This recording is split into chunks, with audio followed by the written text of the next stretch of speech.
بسم اللہ الرحمن الرحیم۔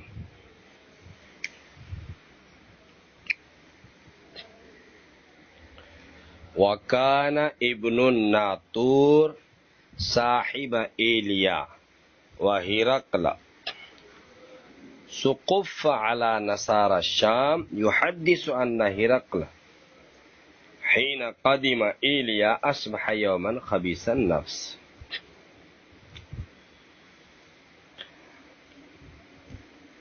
حدیث ہرقل چل رہی تھی جو حضرت عبداللہ ابن عباس رضی اللہ تعالی عنہ نقل کر رہے تھے حضرت ابو سفیان رضی اللہ تعالی عنہ کے واسطے سے۔ وہ حدیث ہرقل چل رہی تھی اور یہاں تک حدیث ہرقل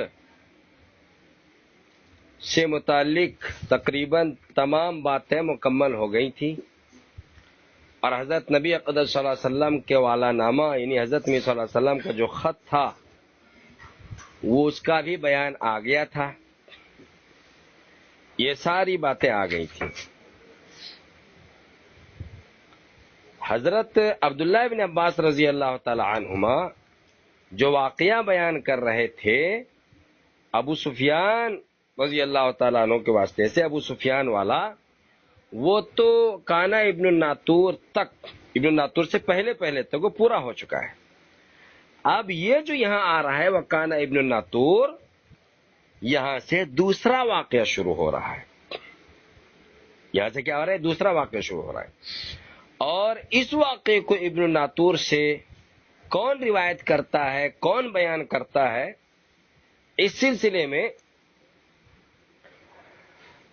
شیخ الحدیث حضرت مولانا مفتی سعید صاحب رحمۃ اللہ علیہ نے تحفۃ القاری میں لکھا ہے کہ حضرت علامہ ابن شہاب الزہری رحمۃ اللہ علیہ نے ابن الناطور سے روایت کیا ہے، یعنی ابن الناطور سے پہلے جو اوپر واقعہ آیا، جو ابو سفیان کا واقعہ بیان ہوا، اس کو امام زہری رحمۃ اللہ علیہ عبید اللہ بن عبداللہ بن عباس سے کیا کرتے؟ روایت کرتے ہیں۔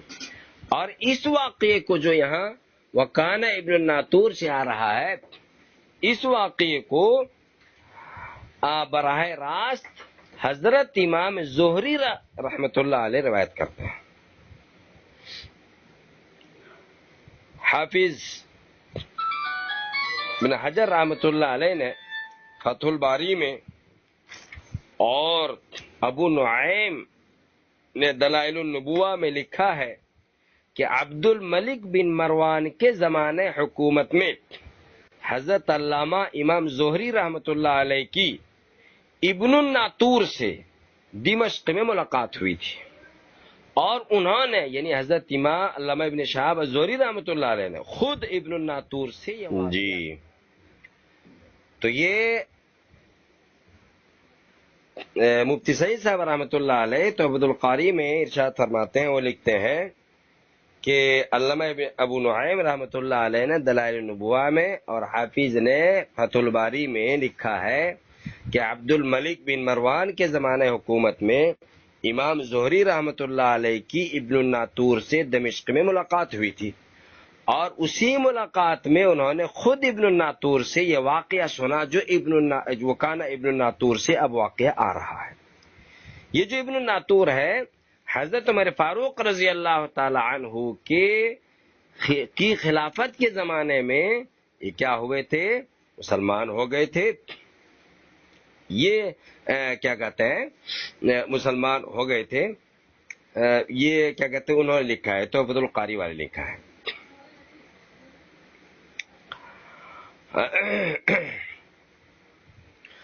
اور حضرت علامہ پھر وہ تحفۃ القاری والے لکھتے ہیں، مگر مجھے اس بات پر بڑی حیرت ہو رہی ہے کہ ابن شہاب زہری رحمۃ اللہ علیہ پہلی صدی کے آخر کے ہیں، اور ابن الناطور حضور صلی اللہ علیہ وسلم کے زمانے میں تھا، ہرقل کا دوست اور ایلیا کا گورنر اور مذہبی پیشوا بھی تھا۔ تو اس وقت وہ عمر رسیدہ آدمی ہوگا۔ پیشوا جب ہے تو یہ کیا عمر رسید آدمی ہوں گے، یعنی بڑی عمر والے ہوں گے، بہت زیادہ بوڑھے ہوں گے۔ پھر اس کی ابن شہاب زہری سے کیسے ملاقات ہوئی؟ اور ابن شہاب زہری رحمۃ اللہ علیہ نے یہ واقعہ براہ راست ابن ناطور سے کیسے سنا ہوگا؟ مفتی سعید صاحب رحمۃ اللہ علیہ کہتے ہیں کہ یہ بات بالکل عقل سے پرے ہے، میری عقل تو یہ بات ماننے کے لیے تیار نہیں ہے. اس لیے وہ یہ کہتے ہیں کہ میری رائے یہ ہے، وہ توبۃ القاری والے کہتے ہیں میری رائے یہ ہے کہ ابن ناطور نے حضرت عمر فاروق رضی اللہ تعالیٰ عنہ کے زمانے میں مسلمان ہونے کے بعد حضرت عبداللہ ابن عباس رضی اللہ تعالیٰ عنہ سے یہ واقعہ بیان کیا ہے. عبداللہ ابن عباس سے یہ واقعہ بیان کیا ہے، تو یہ بھی عبداللہ ابن عباس رضی اللہ تعالیٰ عنہما کی روایت ہے. اور ابن شہاب دونوں واقعہ حضرت عبداللہ ابن عباس سے بواسطہ عبید اللہ روایت کرتے ہیں. یہ مفتی سعید صاحب رحمۃ اللہ علیہ نے کیا کہ تحفۃ القاری میں لکھا ہے. خیر، اب یہ سمجھیے کہ جو ابن ناطور ہے، ناطور کیا ہے، یہ اس کا معنی ترجمہ کیا ہے، اس کے کیا ہے؟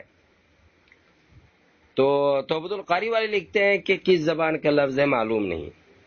اور بین السطور میں دیکھیے لکھا ہوا ہے بالمعجمۃ والمہملہ هو الحافظ للزرع والناظر الیہ، یعنی باغبان، کھیتوں کی نگرانی کرنے والے، کھیتی باڑی کرنے والے کسان، ناطور کا ترجمہ ہے. تو اب کیا ہوگا ابن ناطور؟ ابن ناطور کا ترجمہ ہوگا کسان کا بیٹا. کیا ترجمہ کریں گے؟ کسان کا بیٹا. اس کے بعد ایک لفظ ہے سقفہ، سقفن، نیچے دیکھیں لکھا ہوا ہے وَهُوَ دُونَ الْقَاضِی، کہ یہ ایک عہدہ ہے. یہ کیا ہے؟ یہ ایک عہدہ ہے عیسائیوں کا. اور عیسائیوں کے یہاں ایک بڑا عہدہ ہوتا تھا، قاضی سے نیچے والا ہوتا تھا، مذہبی عہدہ تھا جس کو سقفن کہا جاتا تھا یا اسقفن کہا جاتا تھا.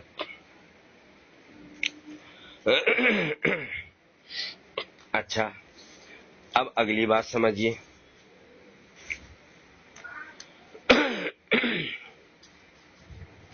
ترجمہ کے ساتھ کیا کہتے ہیں سمجھیے. وکانا ابن الناطور، اور ابن الناطور صاحب ایلیا، ایلیا والے. کون؟ ایلیا والے، یعنی ایلیا والے ہیں نا. ایلیا کے کیا ہے؟ یہ مالک ہے. ایلیا کے کیا ہے؟ یہ مالک ہے، یعنی وہاں کے بادشاہ ہے اور امیر ہے. یہ مطلب ہوگا صاحب ایلیا کا. تو صاحب ایلیا اس کو اس لیے کہا گیا، اس لیے کہا گیا کہ وہاں پر اس کی حکومت تھی، وہاں کی کیا تھے؟ بادشاہ تھے، وہاں کے امیر تھے. اور صاحب ہرقل بھی اس کو کہا جا رہا ہے. صاحب ہرقل اس لیے کہا جا رہا ہے کہ یہ ہرقل کے دوست اور ساتھی ہے. ٹھیک ہے، دوست اور ساتھی، اس وجہ اس کو صاحب ہرقل کہا گیا.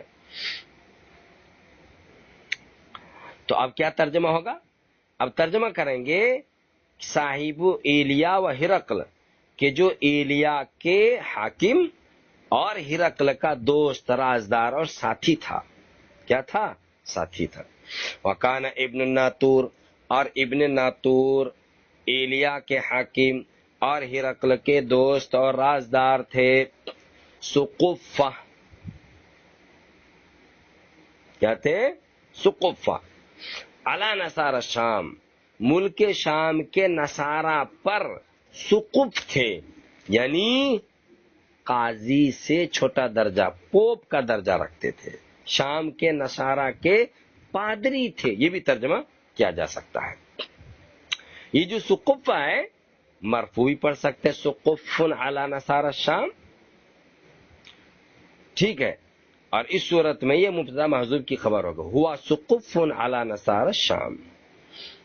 اور دوسرا یہ ہے کہ اس کو آپ منصوب پڑھیں تو کیا کہتے ہیں، اس صورت میں یہ ابن الناطور صاحب ایلیا، اس کی جو ہے کیا بن جائے گی؟ یہ صفت بنا دیں گے اس کو، اور اس کو منصوب پڑھیں گے. اور ایک یہ ہے کہ یہ مرفوع ہے اس وجہ سے کہ ابن الناطور کی کیا ہے، یہ مرفوع ہونے کی صورت میں یہ صفت یہ ہو جائے گا، ابن کانا کا یہ اسم ہو جائے گا. اور بھی صورتیں بیان کی گئی ہیں. خیر، آگے چلیے.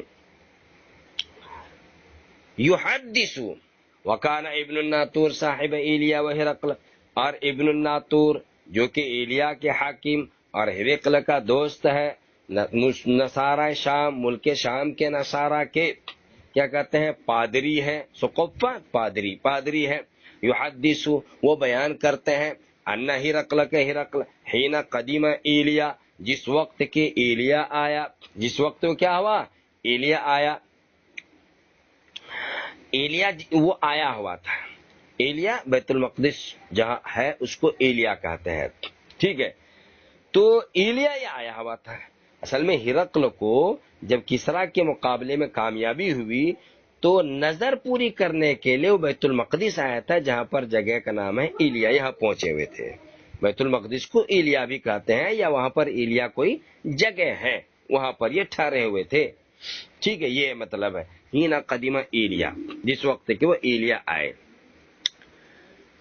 اصبح صبح کی یومن ایک دن خبیث النفس، کیسے خبیث النفس، خبیث کے معنی برا اور نفس کے معنی نفس، خبیث النفس بری حالت میں، بری حالت میں، دوسرا ترجمہ کریں گے مرجھائے ہوئے، کیسے یعنی جب صبح ہوئی ہے تو صبح ہونے کے بعد لوگوں نے اس کو دیکھا کہ ان کا چہرہ مرجھایا ہوا ہے اور عجیب مرجھاہٹ سی اس کے چہرے پر چھائی ہوئی ہے، یہ مطلب ہے خبیث النفس کا، مرجھاہٹ ہے چہرے پہ۔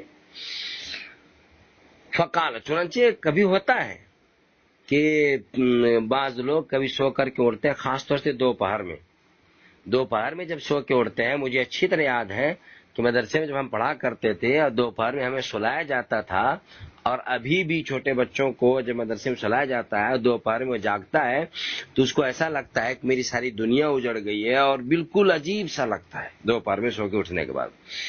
تو کبھی کبھی کیا کہتے ہیں رات میں بھی سو کر کے جب آدمی اٹھتا ہے اور کچھ برا خواب دیکھ لیتا ہے تو بالکل چہرہ مرجھایا ہوا ہوتا ہے اور پریشانی کی حالت میں ہوتا ہے، ایسے ہی کیا کہتے ہیں ہرقل کے ساتھ ہوا۔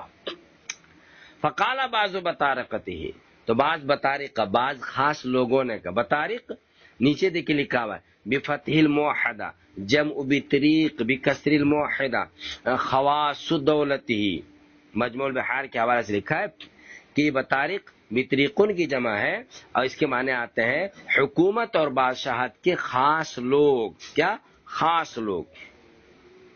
تو بعض خاص لوگوں نے، اور نصر الباری میں لکھا ہے کہ بطارق بطریقن کی جو جمع ہے یہ خاص عہدے کا نام ہے، نصارہ کے ایک عہدہ اور منصب ہے، اس کے لیے یہ بطارق استعمال ہوتا ہے۔ خیر کوئی جو بھی ہو مطلق کریں گے اس کا کسی خاص آدمی نے فقال کہا اس سے قد استنکرنا ہیئتک، استنکرنا ہم برا دیکھ رہے ہیں، ہم برا سمجھ رہے ہیں، ہیئتک آپ کی حیت کو، آپ کی حیت ہمیں کیا ہے اچھی نہیں لگ رہی ہے، بری سی لگ رہی ہے، اور ایسا لگتا ہے کہ آپ کی حالت ٹھیک نہیں ہے، یہ انہوں نے ان سے سوال کیا قد استنکرنا ہیئتک۔ قال ابن الناطور، ابن ناطور کہتے ہیں وکان ہرقل حذا، ابن ناطور کیا کہتے ہیں کان ہرقل حذا، کہ ہرقل کیا تھا، حذا کا ترجمہ دیکھیں نیچے لکھا ہوا ہے کاہنن کاہن تھا، ینظر فی النجوم ستاروں میں کیا کرتا تھا وہ دیکھتا تھا، ستاروں میں کیا کرتا تھا دیکھتا تھا، یعنی ہرقل کاہن تھا اور علم نجوم میں وہ مہارت رکھتا تھا۔ یہ جو حذا ہے ہا کے فتحہ کے ساتھ ہے اور زا کی تشدید کے ساتھ ہے، اصل میں یہ حذا اس آدمی کو کہتے ہیں جو قیافہ اور قرائن سے کچھ معلوم کر لیتا ہے، اور اسی کو کاہن بھی کہتے ہیں، دیکھتا ہے اور دیکھ کر کے کچھ کیا کر لیتا ہے معلوم کر لیتا ہے۔ اور یہ کہانت بھی جو ہے فطری چیز ہوتی ہے، جو فطری چیز ہوتی ہے، قیافہ کچھ علامتوں اور قرائن سے کچھ معلوم کر لیتا ہے، اور کبھی کبھی ستاروں کے ذریعے اور کبھی شیاطین کے ذریعے، شیاطین کو اپنے تابع کیے ہوئے ہوتے ہیں اور وہ شیاطین ان کو ادھر ادھر کی خبریں بتاتا رہتا ہے، اور کیا کہتے ہیں تو اس کو کیا بولتے ہیں کاہن کہتے ہیں۔ زمانہ جاہلیت میں ایسے لوگوں کو بالعموم کاہن کہا کرتے تھے، تو یہ حذا کا مطلب، یہ کیا حذا کا مطلب، ٹھیک ہے۔ تو اب آگے ہے ینظر فی النجوم ستاروں میں دیکھا کرتے تھے. ینظر فی النجوم اگر حضا کی صفت قرار دیں تو مطلب یہ ہوگا کہ ہرقل کی کہانت علم نجوم کے ذریعے تھی. ان کی کہانت ستاروں کو دیکھ کر کے چلا کرتی تھی، شیاطین سے متعلق نہیں تھی. اور اگر ینظر فی النجوم کو حضا کی صفت قرار نہ دیں بلکہ اس کو خبر ثانی کہیں گے تو مقصد یہ ہوگا کہ ہرقل فطری طور پر کاہن بھی تھا اور علم نجوم میں بھی مہارت رکھتا تھا. ہرقل حضا ینظر فی النجوم کہ ہرقل کاہن تھا، ستاروں میں دیکھتا تھا. فقال لهم تو ہرقل نے لہم ان سے اپنے بعض بطریقہ سے کہا، ہی نہ سألوہ جس وقت کہ انہوں نے ان سے پوچھا. کیا کہا؟ انی رأیت اللیلۃ میں نے دیکھی ہے رات کو، حین نظرت فی النجوم جس وقت کہ میں نے دیکھا ستاروں میں. کیا دیکھا؟ ملک الختان ختنہ کرنے والوں کی بادشاہت. یہ جو ملک ہے میم کے پیش کے ساتھ اور لام کے سکون کے ساتھ اور میم کے فتح کے ساتھ اور لام کے کسرہ کے ساتھ بھی پڑھا گیا ہے. مطلب کیا ہو جائے گا؟ ملک الختانی. یہ اور ختان کے معنی ہے ختنہ کرنے والے کا ملک یا ختنہ کرنے والے بادشاہ. ہی نہ نظر تو جس وقت کہ میں نے ستاروں میں دیکھا تو کیا دیکھا؟ ملک الختان ختنہ کرنے والوں کی بادشاہت اور حکومت دیکھی. قد ظہرا کہ وہ غالب آ گئی ہے، ان کی حکومت کیا ہو گئی ہے؟ ملک الختانی قد ظہرا غالب آ گئی ہے، غالب آ گئی، ان کی حکومت کیا ہو گئی ہے؟ غالب آ گئی ہے. یہ ہرقل نے جاگنے کے بعد کہا اور پھر سوال کیا. کیا سوال کیا؟ فَمَن يَخْتَتِنُ مِنْ هَذِهِ الْأُمَّةِ اس امت میں سے کون ختنہ کرتا اور کراتا ہے؟ اس امت کا مطلب ہے کہ اس وقت جو زمانے میں لوگ ہیں، دنیا میں جتنے لوگ اور آدمی ہیں، اس دنیا والوں میں سے کون ہے جو ختنہ کرتا اور کراتا ہے؟ یہ کیا کہتے ہیں؟ ہرقل نے فوراً سوال کیا کہ کون اس زمانے میں ختنہ کرتا اور کراتا ہے. تو اس سوال کے کرنے کے بعد قالو بطارقہ نے کہا لیس یختتن الا الیہود کہ ختنہ نہیں کراتے ہیں مگر یہودی لوگ یہ کراتے ہیں. فلا یہمنک شانہم تو ان کی شان اور حالت آپ کو اہمیت نہ دے. مطلب یہ ہے کہ یہودی لوگ ختنہ کراتے ہیں لیکن یہودی اتنے تھوڑے ہیں اس زمانے میں، اتنی قلیل تعداد میں ہیں کہ ان کی وجہ سے ہمارا کچھ نقصان ہونے والا ہے نہیں اور ان کو بادشاہت مل نہیں سکتی ہے. یہ کیا کہتے ہیں ہرقل نے کہا. وَاكْتُبْ إِلَى مدائن نیچے لکھا ہے مدینہ، مدینتن کی جمع، ملکوں اور شہروں کی طرف خط لکھو. مدائن ملک کا، اپنے ملک اور بادشاہت کے شہروں کی طرف خط لکھو. فَلْيَقْتُلُوا پھر قتل کر دو من اس کو فیہم جو ملکوں شہروں میں ہے من الیہود یہود. چنانچہ قتل کیا گیا. تو یہ ان کو قتل کرنے کا وہ زمانے سے چلا آ رہا ہے. یہ تو حضرت نبی صلی اللہ علیہ وسلم کی مہربانی سمجھیے کہ انہوں نے کو قتل نہیں کیا بلکہ موقع دیا کہ آپ یہاں سے چلے جاؤ. فبینہم علی امرہم فبینہم تبھی وہ لوگ علی امرہم اپنے معاملے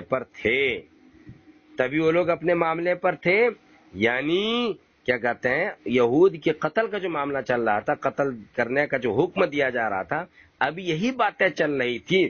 تبھی اتیا ہرقل لایا گیا ہرقل کے پاس برجل ایک آدمی ارسل بھی ملک غسانہ کہ جس کو غسان کے بادشاہ نے بھیجا تھا. جس کو کیا کیا تھا؟ غسان کے بادشاہ نے بھیجا تھا.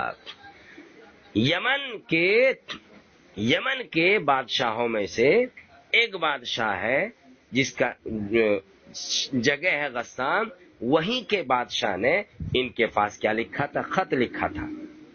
اور خط میں کیا تھا؟ یخبرو وہ خبر دے رہے تھے ان خبر رسول اللہ صلی اللہ علیہ وسلم حضرت نبی صلی اللہ علیہ وسلم کے بارے میں، فلما استخبره ہرقل، بس جب ہرقل نے اس کی وہ خبر پڑھی، قالا تو کہنے لگا ہرقل اذهبوا جاؤ، فانظروا دیکھو، امختتن ہوا املا کہ وہ ختنہ کیا ہوا ہے کہ نہیں ہے، یعنی جو آدمی خبر دینے کے لیے آیا تھا، ٹھیک ہے، اس آدمی کا خود چیک کیا گیا کہ وہ خود ختنہ کیا ہوا ہے کہ نہیں ہے۔ فنظروا الیہ تو ان کے لوگوں نے اس کو دیکھا، فحدثوه پھر بیان کیا، انہ مختتن کہ وہ ختنہ کیا ہوا ہے، وسالہ عن العرب اور اس کے بارے میں عرب سے پوچھا، فقالا تو کہنے لگے ہم یختتنون کہ وہ لوگ بھی ختنہ کراتے ہیں، فقال ہرقل تو ہرقل کہنے لگے ہذا ملک هذه الامہ، یہ ہے عرب کا بادشاہ، قد ظہرا جو غالب آ گیا یعنی غالب ہوگا، یعنی یہ عرب کا بادشاہ ہے، یہ محمد جن کی امت ہے، یہی ہمارے اوپر محمد اور ان کے ماننے والے غالب آئیں گے۔ ثم کتب ہرقل پھر ہرقل نے لکھا الی صاحب له برومیۃ روم میں اپنے دوست اور ساتھی کے پاس، کس کے پاس؟ ساتھی کے پاس۔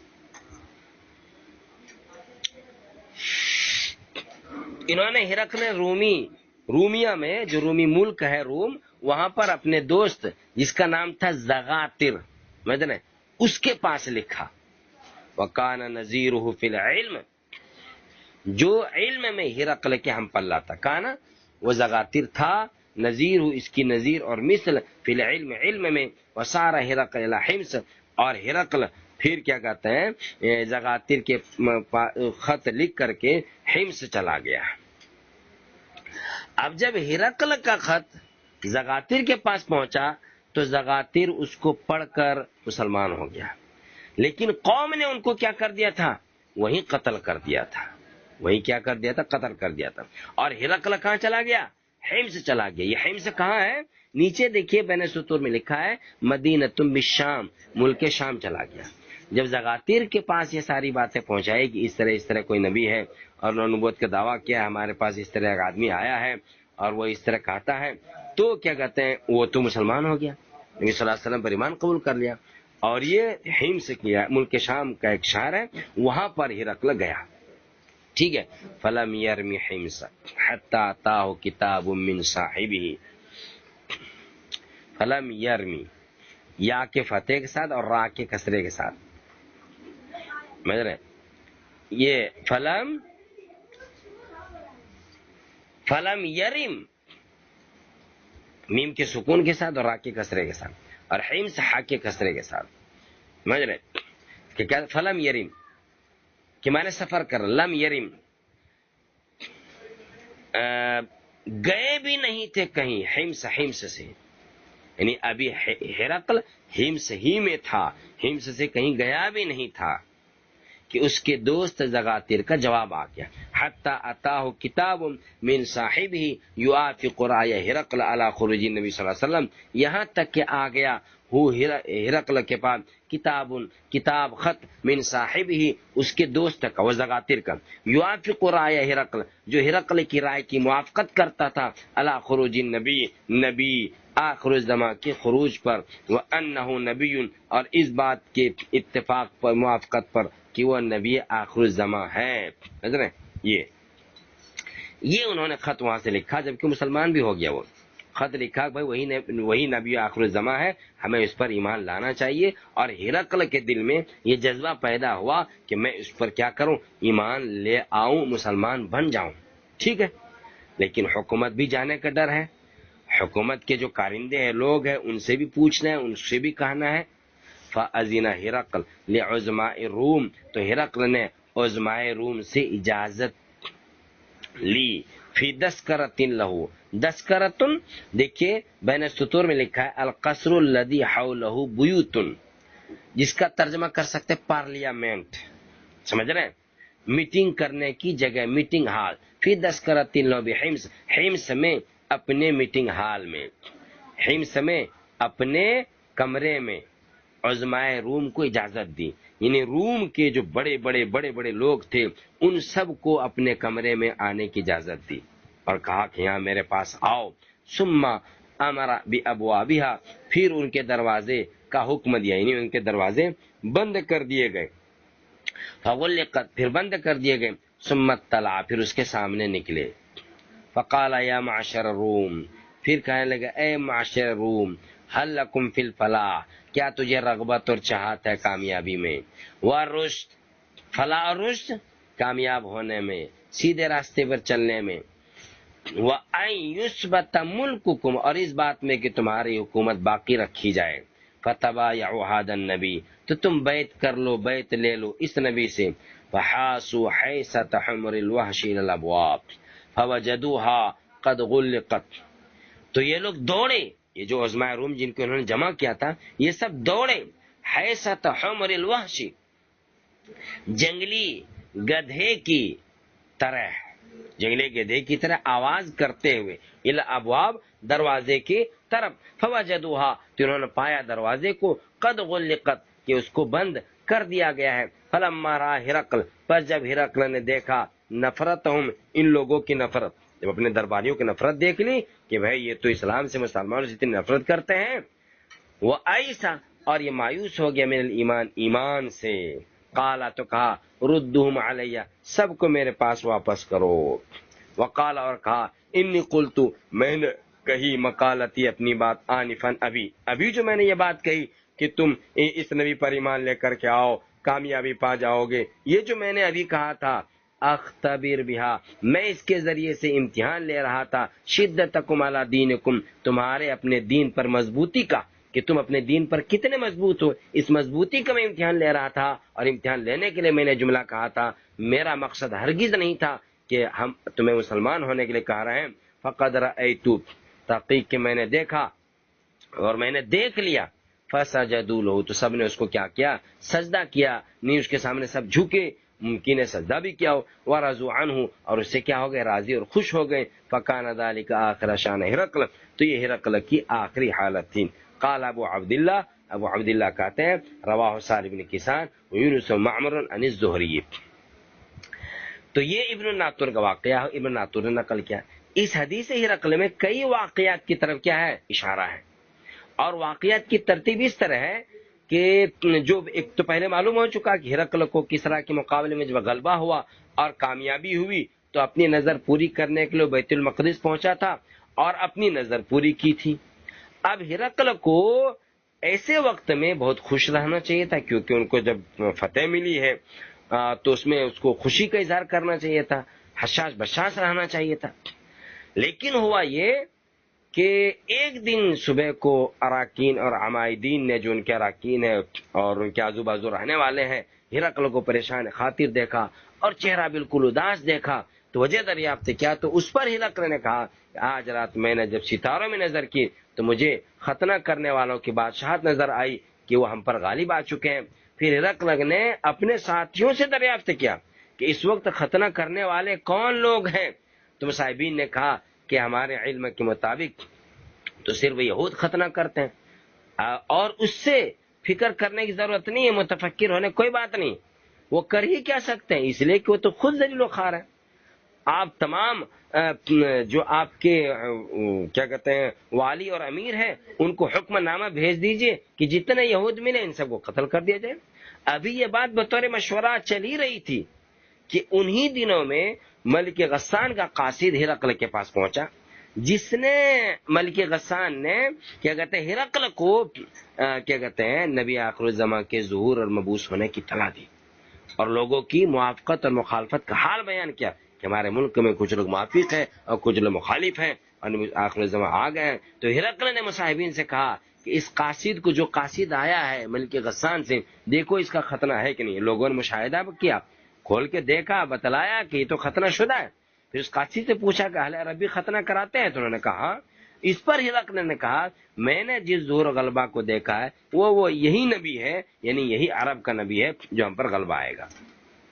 اب یہ ساری باتیں چلی رہی تھی کہ اسی دوران حضرت دحیہ کلبی رضی اللہ تعالی عنہ مکتوب گرامی لے کر کے پہنچے، جس کا تذکرہ پہلے ہوا۔ اگرچہ ابن السکن ایک بڑے عالم محدث ہیں، ان کی روایت کے مطابق وہ قاصد اور دحیہ کلبی رضی اللہ تعالیٰ عنہ ساتھ ساتھ ہی پہنچے تھے، لیکن چونکہ یہ جو بھیجے ہوئے قاصد تھا اس کا اعتماد والا تھا، ایک اعتماد والے آدمی کا تھا، معتمد آدمی کا تھا، اس لیے اولا ہرقل نے دربار میں اس کو مل کے غسان کے قاصد کو دربار میں بلایا، پھر حضرت دحیہ رضی اللہ تعالیٰ عنہ نے مکتوب گرامی اس کے حوالے کیا۔ اس کے بعد ہرقل نے آپ صلی اللہ علیہ وسلم کے ذاتی حالات و تحقیقات کے لیے عرب کے قافلے کی جستجو کی اور تلاش کروایا، اور بیت المقدس کے قریب ایک مقام غزہ میں حضرت صلی اللہ علیہ وسلم کے متعلق یہ غزہ میں ابو سفیان 30 آدمیوں کے ساتھ مکہ معظمہ سے قافلہ لے کر کے موجود تھے، ان کو بلا کر ہرقل نے پھر کیا کہتے ہیں 10-11 سوالات کیے، جن کے جوابات حضرت سفیان رضی اللہ تعالیٰ عنہ دیے، جن کا تذکرہ پھر آیا۔ پھر ہرقل نے اپنا عندیہ بھی ظاہر کیا، جس پر قوم کیا ہو گئی، ناراض ہو گئی اور شور و شراب کرنے لگا۔ تو ہرقل نے معاملے کی نزاکت کا احساس کرتے ہوئے اس وقت معاملے کو ملتوی کر دیا، اور ہرقل نے رومی کے جو عالم تھے زغاتر کے پاس مکتوب گرامی اور حالات کو لکھا تاکہ اس کی رائے معلوم کی جائے اور فیصلہ کرنے میں آسانی ہو۔ یہ سب واقعات بیت المقدس میں ہوئے، اور زغاتر کے پاس خط لکھنے کے بعد ہرقل حمص کی جانب روانہ ہو گیا۔ حمص پہنچنے کے بعد اور زغاتر کا جیسے ہی پہنچا، اس زغاتر کا تب تک جواب آ گیا، جس میں ہرقل کی پوری تائید تھی، اور یہ کہا گیا تھا کہ یہ نبی آخر الزماں ہے اور حضور صلی اللہ علیہ وسلم ہے، یہ اسی کی ہمیں تصدیق کرنی چاہیے، اس پر ہمیں ایمان لانا چاہیے۔ تو زغاتر کی موافقت اور تائید سے ہرقل کو ہمت ملی، اور اس ہمت سے ان کو ایک امید سی آ گئی، اور اسی امید میں کہ شاید اب لوگ مان جائیں گے، انہوں نے آپ صلی اللہ علیہ وسلم کی رسالت کو لوگ تسلیم کر لیں گے۔ یہ کیا کہتے ہیں ہرقل سوچ رہا تھا، کیونکہ سب سے بڑا بادشاہ، کیونکہ دنیا کا جو سب سے بڑا بادشاہ تھا وہ تھا ہرقل، اور دین کا جو سب سے بڑا عالم تھا وہ زغاتر تھا، اور دونوں کہہ رہے ہیں ایمان لے آؤ۔ تو اس امید پر ہرقل نے ملک کے بڑے بڑے لوگوں کو اپنے محل میں بلوایا، اکٹھا کیا، جمع کیا، اور صاف صاف ان کو دعوت دی،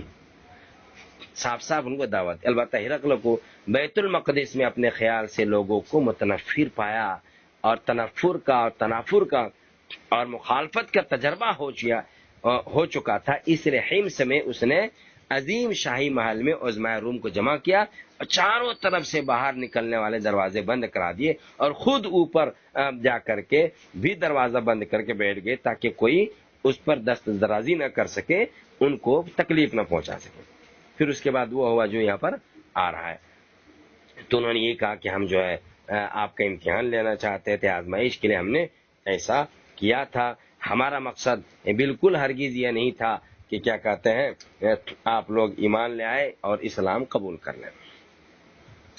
تو بخاری کی اس روایت میں آ رہا ہے کہ ابن ناطور نے جو بیان کیا، یعنی ہرقل کا بس اتنا ہی معاملہ ہمارے علم میں ہے، آئندہ کیا ہوا، وہ مسلمان ہوا یا نہیں ہوا، اس کی موت اسلام پر ہوئی یا کفر پر، ابن ناطور کے بیان کے مطابق بخاری میں جو روایت ہے کچھ معلوم نہیں۔